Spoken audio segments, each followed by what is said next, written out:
يا سيدي يا شفيع المجرمين وعلى آلك وأصحابك يا سيدي يا خاتم النبيين. الله رب محمد صلى الله عليه وسلم، نحن عباد محمد صلى الله عليه وسلم.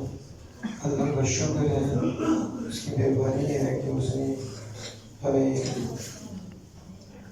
رمضان مبارک میں اپنے حضور صبح کے بعد حاضری کا شرف عطا فرمایا ہے. اللہ عز و جل ایسے شرف زندگی کے آخری لمحات تک ہمیں نصیب فرمائے.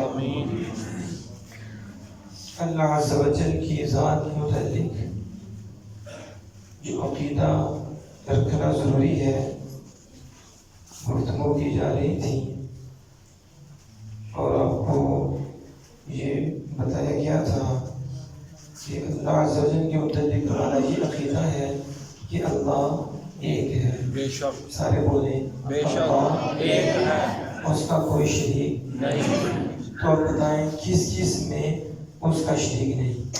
ذات میں، ذات میں، صفات میں، ناموں میں، افعال میں، احکام میں، کاموں میں اور حکموں میں اس کا کوئی شریک نہیں.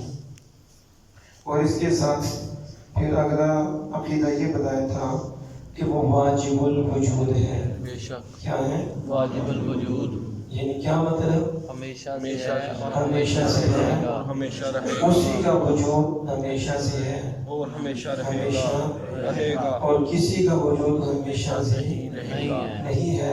باقی سارے وجود اسی کے محتاج ہیں اور وہ وجود میں کسی کا محتاج نہیں. ایک لمحہ بھی کوئی کہے کہ وہ تھا، وہ کافی ہو جائے گا.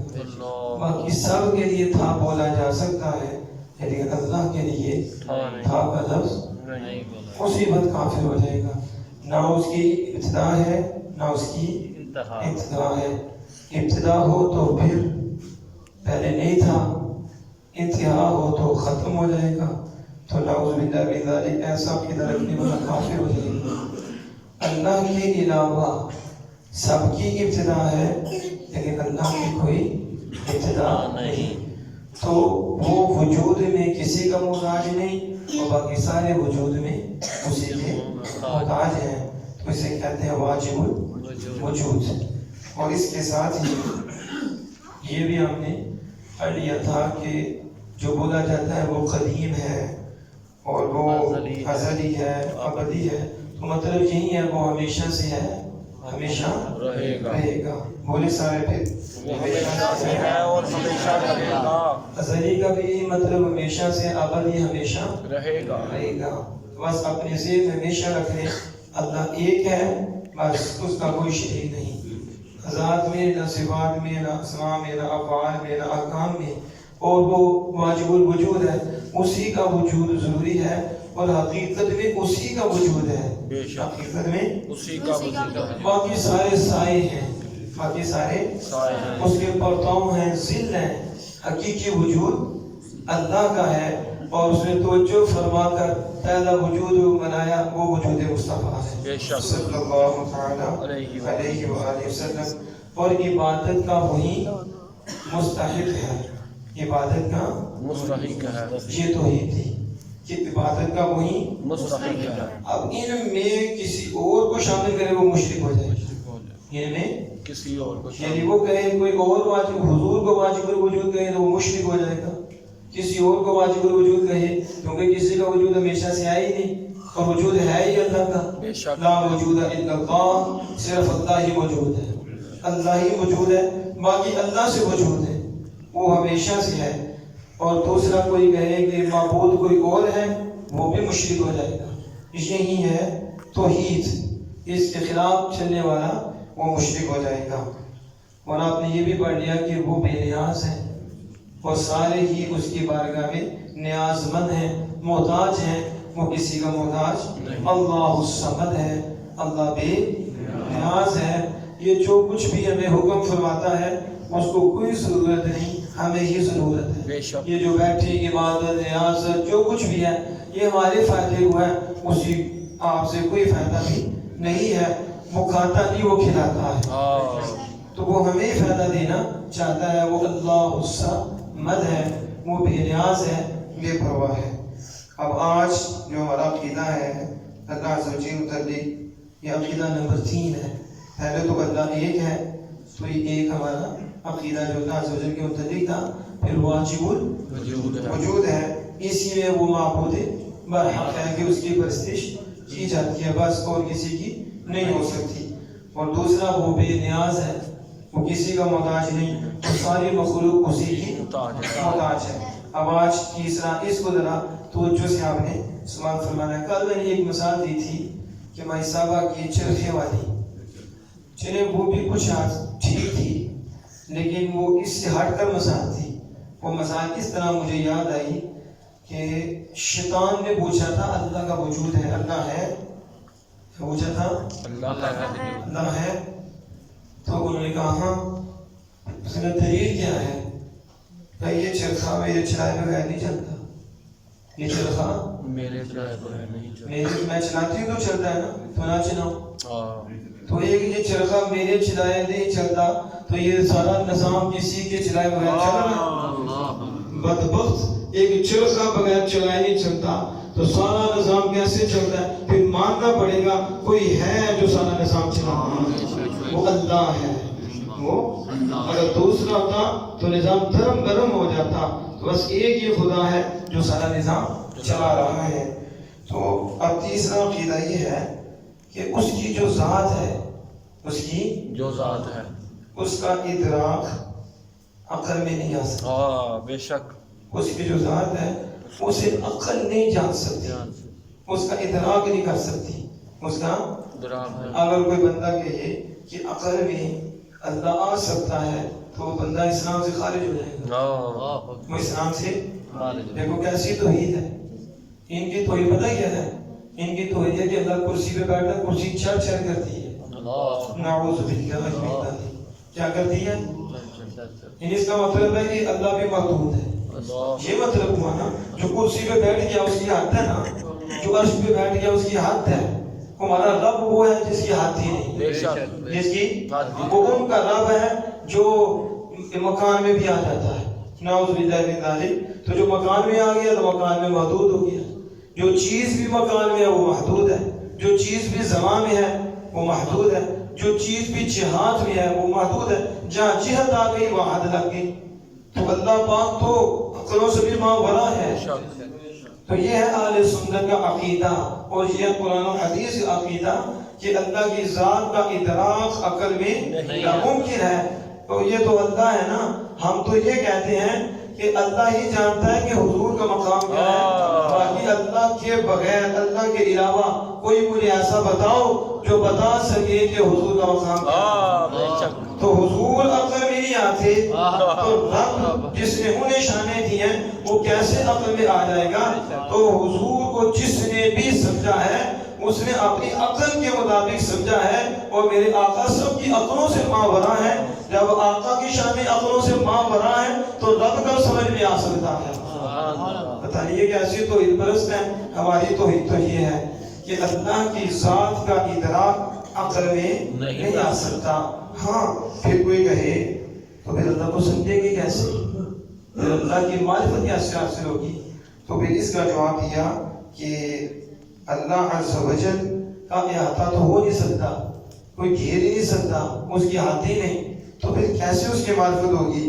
کہاں اس کے فعلوں میں غور و فکر کیا جائے، اس کے فعلوں میں تو جب بندہ اللہ کے فعل میں غور و فکر کرتا ہے نا تو پھر اس کو اللہ کی صفت کی معرفت حاصل ہوتی ہے، اس کو اللہ کی صفت کی معرفت حاصل ہوتی ہے۔ اسی معرفت سے اسے ذات الہی کی معرفت حاصل ہوتی ہے، ڈائریکٹ نہ صفت کی معرفت حاصل ہوتی ہے، ذات تو بھی ذات ہے، تو بس اس کے فعلوں میں غور و فکر کرو۔ کس میں؟ فعلوں میں۔ یا ایھا الناس اعبدوا ربکم الذی خلقکم والذین من قبلکم لعلکم تتقون۔ اے لوگو اپنے رب کی عبادت کرو، بے شک اپنے رب کی عبادت کرو۔ کون رب؟ فرمایا جس نے تمہیں پیدا کیا، جس نے تمہیں پیدا کیا۔ آپ اس پیدائش میں غور و فکر کرو، جب آپ پیدائش میں غور و فکر کرو گے نا پھر اس کی صفت کچھ سمجھ میں آئے گی، اس کی جب وہ سمجھ میں آئے گی اس سے آپ کو کچھ ذات سمجھ میں آئے گی۔ ڈائریکٹ سمجھ نہیں آئے گی. اس لیے جب بندہ اپنے آپ پہ غور و فکر کرتا ہے نا پھر وہ کہتا ہے سبحان اللہ. کیا کہتا ہے؟ سبحان اللہ. وہ اللہ کے قریب ہو جاتا ہے. آپ ابھی کسی زبان میں غور و فکر کریں, کان پہ غور و فکر کریں, آنکھ پہ غور و فکر کریں, آپ حیران ہو جائیں گے, حیران ہو جائیں گے. ایک زبان میں کتنی پٹھی ہیں, کتنے اعصاب ہیں ایک زبان کے اندر, کتنے ہیں. آپ کبھی اس کی تحقیق پڑھیں. اور یہ پانی کا سسٹم کسی ٹائم بھی بند نہیں ہوتا, ہر وقت گریس ملتی رہتی ہے. مگر یہ بند ہو جائے تو گلا ہی بند ہو جاتا. ایک وقت بتاؤ کوئی سوئے ہوئے ہو نا تو پھر کون چلا رہا ہے؟ سوئے ہوئے بھی خشک نہیں, جب سوتے ہو پھر بھی یہ جو پانی ہے نا, پانی کا سسٹم یہ چل رہا ہے آپ کا. آپ کی جو یہ سانس کی مالا ہے نا, آپ سوئے ہو پھر بھی چل رہی ہے. کون چلا رہا ہے؟ آپ لیٹے ہو کون بچا رہا ہے؟ کون حفاظت کر رہا ہے آپ کی؟ ہر گھڑی ہر لمحہ کس کی نگاہوں میں ہو؟ کون آپ کو پال رہا ہے؟ جب بندہ غور و فکر کرتا ہے تو اللہ کی صفات کی معرفت ہوتی ہے. تو پھر میرا رب فرماتا ہے عقل والے غور و فکر کرتے ہیں. تو عقل والے جب غور و فکر کرتے ہیں آسمان میں دیکھتے ہیں کہ کیسے بنایا ہے, زمین میں غور و فکر کرتے ہیں مالک نے کیسا بنایا ہے, اس کو کیسا بنایا ہے. پھر وہ کیا اٹھتے ہیں, کہتے سبحانک ربنا ما خلقت هذا باطلا, اے مالک تو نے کوئی چیز بھی بیکار پیدا نہیں کی, سبحانک تو پاک ہے. پھر سبحان اللہ نکلتی ہے, اللہ کی طرف سے رحمتیں آ جاتی ہیں, برکتیں آ جاتی ہیں. تو اللہ پتہ عقل والے ہی غور و فکر کرتے ہیں. کون کرتے ہیں؟ عقل والے غور و فکر کرتے ہیں. اب میں بات کو ختم کرنے لگا ہوں. یہ بات میں نے کی تھی ادراک کی. کس کی؟ ادراک کی. تو اب آپ نے ایک چیزیں میں رکھی ہیں, ادراک کی دو قسمیں ہیں. ادراک کی دو قسمیں. ادراک کہتے ہیں جاننے کو. ادراک کسے کہتے ہیں؟ جاننے کو. جو آپ کی عقل ہے نا, عقل شریف, یہ جب کسی چیز کو جانتی ہے تو یہ بھی ادراک ہے. یہ کیا ہے؟ ادراک. ادراک ہے. یہ جو آنکھیں ہیں یہ بھی دیکھتی ہیں, اس سے بھی علم حاصل ہوتا ہے. اس سے علم حاصل ہوتا ہے. تو اس سے جو علم حاصل ہوتا ہے اسے کیا کہتے ہیں؟ اس کا بھی نام دیا جاتا ہے. اور جو عقل سے ہوتا ہے اس کا بھی, عقل سے جو تو علم کہتے ہیں. عقل سے جو ادراک ہوتا ہے اسے علم کہتے ہیں. اور جو آنکھوں کانوں سے حاصل ہوتا ہے اسے جو شعور, پھر اسے ادراک کہتے ہیں. اسے کیا بولتے ہیں؟ ادراک. جاننا, مدرک کہتے ہیں جاننے والے کو. اب ادراک دو قسم کا ہے. ایک ادراک وہ ہے کہ مثلا میں ابو جان صاحب کو دیکھ رہا ہوں, اور جب میں ان کو دیکھ رہا ہوں تو میں سب کچھ دیکھ رہا ہوں. ان کے بازو, ان کی لمبائی, ان کی چوڑائی میرے سامنے ہے, ان کا وجود میرے سامنے ہے. یوں سمجھے سر سے لے کے پاؤں تک اگر یہ کھڑے ہوں تو میں ان کو دیکھ لوں گا. ان کے دائیں بائیں, یہ نہیں کہ میری عقل میں یہ سارے ہی آتے ہیں, میری عقل میں. تو پھر یہ ایک محدود چیز ہو گئی, ایک حد ہو گئی. ان کی ابتدا بھی ان کی انتہا بھی, سارا کچھ ہی آ گیا. تو گویا کہ آپ نے ان کا ادراک کر لیا. کیا کر لیا؟ تو یہ محدود ہو گیا نا. ایک ادراک وہ ہے کہ جس سے کسی چیز اس کا احاطہ ہی نہیں ہو سکتا, کیونکہ اس کا احاطہ ہے ہی نہیں, اس کے حد ہے ہی نہیں, اس کی انتہا ہے ہی نہیں. تو جس کی حد اور انتہا نہ ہو اس کا ادراک ناممکن ہے. اس کا ادراک, اور جس کی حد ہو تو اس کا ادراک ممکن ہے. تو پتہ چلا ادراک دو قسم کا ہے. ایک ادراک اس کا ہوتا ہے جس کی حد ہو تو اس کا احاطہ ہو جاتا ہے, اور دوسرا ادراک جس چیز کا کیا جائے اس کی حد نہیں ہے تو اسے کہتے ہیں کہ ادراک تو ہے لیکن احاطہ کے بغیر ہے. اور یہ ادراک ہے احاطہ کے بغیر ہے. یعنی المختصر یہ ہے کہ اللہ لا تدرک الابصار, کوئی آنکھ بھی اللہ کا ادراک نہیں کر سکتی. کوئی آنکھ بھی اللہ کا ادراک نہیں کر سکتی. یعنی کیا مطلب کہ میرے ہاتھ ہی کوئی نہیں. تو ادراک تو اس کا ہوگا جس کی حد ہو. تو لا تدرک الابصار, کوئی آنکھ اللہ کا ادراک نہیں کر سکتی. کہ ادراک اس کا ہوتا ہے جو عقل میں آئے. تو اللہ کی ذات تو عقل میں آ ہی نہیں سکتی. یہ ناممکن ہے اور ناٹ امپاسبل, یہ امپاسبل ہی نہیں ہے. تو اللہ عز و جل نے خود فرمایا لا تدرک الابصار, کوئی آنکھ اس کا ادراک نہیں کر سکتی. وہ یدرک الابصار, اور وہ ہر آنکھ کا ادراک کرتا ہے, اور وہ ہر آنکھ کا ادراک کرتا ہے. اب سمجھ آئی, ایک ادراک اللہ کرتا ہے, ایک ادراک بندہ اللہ کا. تو جو اللہ کی طرف جب نسبت کریں گے تو بندے کا ادراک کا مطلب یہ ہوگا کہ بندہ صرف اللہ کو دیکھتا ہے, اللہ کا احاطہ نہیں کر سکتا. اور جب رب بندے کو دیکھتا ہے تو پھر رب بندے کا احاطہ کرتا ہے، کیونکہ بندے کی حد ہے. اس لیے رب کا ادراک یہ ہے کہ بندے کو جمیع حدود سے، جمیع جانب سے اللہ پاک دیکھتا ہے. اور جب بندے کی طرف نسبت کرتی ہیں کہ بندہ اللہ کا ادراک کرتا ہے تو اس کا مطلب یہ ہے کہ بندہ صرف دیکھتا ہے، اللہ کی ذات کا احاطہ نہیں کر سکتا. اس مسئلے کو اگر آپ نے ذہن میں رکھا تو بڑے مسائل حل ہو جاتی ہیں. کیونکہ قیامت کا دن ہوگا اور جنت یا ہوتا ہے، جنتی جنت میں جائیں گے اور جہنمی جہنم میں جائیں گے. اور دیدار صرف حضور کے غلام سنیوں کو ہوگا. دیدار صرف حضور کے غلام سنیوں کو ہوگا کہ یہ اللہ کا دیدار کریں گے. اللہ کا دیدار کریں تو اللہ کا دیدار. تو حضور صلی اللہ علیہ وسلم نے بھی اللہ کا دیدار کیا.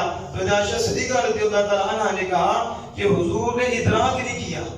حضور نے ادراک نہیں. تو لوگ ادھر سے غلط دکھا بیٹھے. تو وہ تو ٹھیک ہی تو کہہ رہی تھی کہ اللہ کا ادراک نہیں ہو سکتا، کیونکہ ادراک اس کا ہوتا ہے جو عقل میں آ جائے. تو اللہ عقل میں نہیں آتا. اس کا یہ مطلب تو نہیں کہ حضور نے اللہ کو نہیں دیکھا.